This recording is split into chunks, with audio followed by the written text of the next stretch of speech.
चौधरी परवेज अली साहब की अहलिया से लगभग 1 लाख वोटों की लीड से वो जीत रही थी। वहां पे चौधरी सालिक हुसैन को जितवा दिया गया धांधली करके। अभी ये मामला कोर्ट में जाएगा। अच्छा, ये याद रखिएगा, जितनी भी ये धांधली हुई है ना, ये सस्टेन नहीं कर पाएगा। ये मामले अदालतों में जाएंगे और जो 4 सीटों वाला मामला था 2013 में, अब ये 40 सीटों का मामला होगा और ये इसको बर्दाश्त नहीं कर पाएगा निज़ाम। आप देखिएगा होगा क्या। इसके बाद मेजर ताहिर सादिक जीत चुके थे, इनको हरा दिया गया। आमिर मुगल, इनकी जीत अनाउंस कर दी थी इस्लामाबाद के सहाफ़ियों ने भी, हर तरफ पता चल गया था, इनको हरा दिया गया। मेहर बानो कुरैशी, इनको हराने के लिए क्या कार्रवाई डाली गई है, ज़रा ये मैं आपको बता देता हूँ। जो नवाज शरीफ का हल्का है ना, वहाँ पे जो टोटल वोट कास्ट हुआ है, नवाज शरीफ के हल्के में टोटल वोट कास्ट हुआ है जी 2,94,000-95,000 तकरीबन वोट कास्ट हुआ है।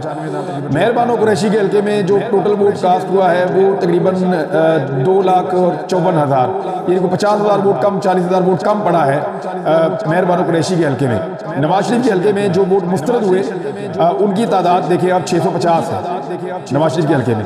मेहर बानो कुरैशी के हल्के में यही तादाद 16,555 है। क्यों?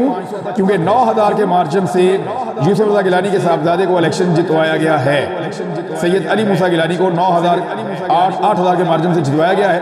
तो 16,000 वोट बीच में से मुस्तरद कर दिए गए हैं सिर्फ मेहर बानो कुरैशी वाले। अब ये मुस्तरद वोटों को जब आप देखेंगे तो इसके अंदर जब ये मामला अदालत में जाएगा तो ये सीट वापस भी हो सकती है।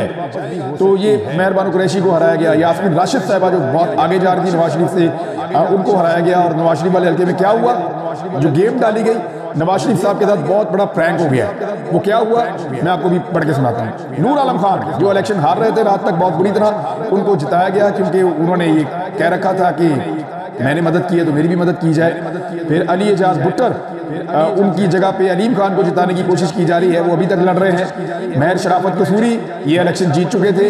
मरियम नवाज के बाद एक ही सूबाई असम्बली की नशिस्त थी जो लाहौर से वो लड़ रही थी। महर शराफत कसूरी के मुकाबले में रात गए पुलिस की भारी नफरी मुख्तलिफ पोलिंग स्टेशन में पहुंची, घेरा डाला, पोलिंग एजेंट्स को बाहर निकाला, मार कुटाई की और महर शराफत के मुकाबले में मरियम नवाज को बहुत थोड़े से मार्जिन से जीता हुआ करार दिया। अयाज अमीर, जिनके बारे में पूरा पाकिस्तान कह रहा था कि ये इलेक्शन नहीं हार सकते, तो अयाज अमीर को इलेक्शन हराया गया। राजा बशारत रावलपिंडी से 50,000 की लीड से जीत रहे थे, इनके साथ ज्यादती हुई। सेमाविया ताहिर ये भी इलेक्शन जीत चुकी थी। शुएब शाहीन बड़े मार्जिन से जीत चुके थे। जरतान गुल वजीर 50,000 के मार्जिन से जीत रही थी। ये वो सारी सीटें जहाँ पे अभी तक बड़ी बड़ी, मैं मेन सीट्स आपको बता रहा हूँ जहाँ धांधली कर दी गई है। अभी आपको और बहुत सारी नशिस्तें ऐसी मिलेंगी जहाँ पे धांधली की जाएगी और ये मामला अदालतों में जाएंगे। ये ऐसे रुकेंगे नहीं। ये जीत भी बड़ी आर्जी नौयत की रहेगी और ये हुकूमत भी कोई अगर बन भी गई तो ये ज्यादा चलती हुई दिखाई नहीं देगी। आलमी मुबस्सरीन जो पाकिस्तान के अंदर रिपोर्टिंग कर रहे थे, जर्नलिस्ट थे, उन्होंने बड़ी वजाहत के साथ इस बात को रिपोर्ट किया है कि पाकिस्तान में, और वो ये तासुर लेकर गए हैं पाकिस्तान से, यानी उनको जो भी उन्होंने कल के दिन जो तासुर लिया वो ये है कि पाकिस्तान तहरीक इंसाफ सबसे बड़ी जमात है, उसने सबसे ज़्यादा वोट लिए हैं, उनकी सबसे ज़्यादा नशिस्तें हैं, लेकिन इसके बावजूद पाकिस्तान में सूरत को बदला जा रहा है। अब होना ये चाहिए कि जिन सब लोग तो कर भी नहीं पाए क्योंकि बहुत सारे पोलिंग एजेंट्स को मारा गया है, उनको बाहर निकाला गया है, लेकिन जहां जहां पे जितने भी फॉर्म 45 मौजूद हैं पाकिस्तान तहरीक इंसाफ के हमायत याफ्ता उम्मीदवारों के पास, वो अपने फॉर्म 45 को गायब करें और महफूज मकामात पर मुंतकिल करें। और जो जीतने वाले उम्मीदवार हैं उनको भी महफूज मकामात पर मुंतकिल करें, चाहे उनको जीत को हार में बदल दिया गया हो।